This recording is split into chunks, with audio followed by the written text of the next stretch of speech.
Why worry? There was a time my daughter and I did bird watching. These birds were regular visitors to our backyard every summer.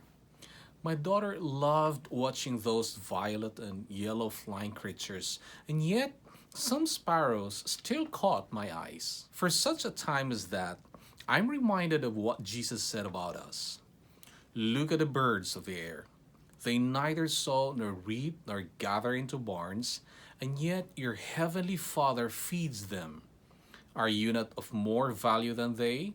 And which of you, by being anxious, can add single hour to his span of life? Now, three lessons I continually live with. First, look at the birds to learn about life.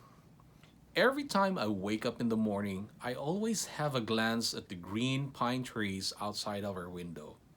But summertime is where I enjoyed more birds singing and chirping. Oftentimes, we take for granted the natural beauty of life, but Jesus' words are more focused. When he said, "Look at the birds of the air. They neither sow nor reap nor gather into barns, and yet your heavenly Father feeds them." It means an intentional and reflective action. If a person looks closely at the birds, a significant lesson can be learned. God cares. Of course, the birds do what they usually do. They wake up, stretch their wings, fly from one place to another, look for the food and eat, as well as sleep at night. They also build their nests. It's not that Jesus is against the discipline of saving for future needs. In fact, he teaches firmly the principle of sowing and reaping in his messages. It's a given principle of life.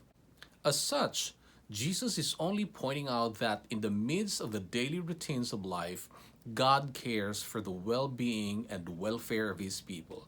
He feeds or nurtures his creatures. Second, level up your worth. This idea is not about boosting one's large ego. This is about having a realistic view of one's worth as a person. And from Christian perspective, every human is created in God's image. No other creature like it. Birds are beautiful creatures of God, and yet Jesus gets us into a proper perspective by asking, "Are you not of more value than they?" Every human has intrinsic value more than any other animals and birds. As such, Jesus is making an unmistakable argument. If God cares for the birds that fly, God nurtures people who are much more worth. And that means you too. Isn't it interesting that worrying could be a form of insecurity? Not that one is insecure to the birds, but a person is not secure of his worth before God. Thirdly, lengthen your life. With quite a sense of humor, Jesus pointed out, "And which of you, by being anxious, can add a single hour to his span of life?" Only God is in control of when and how long a person lives. If it's your time, it's your time.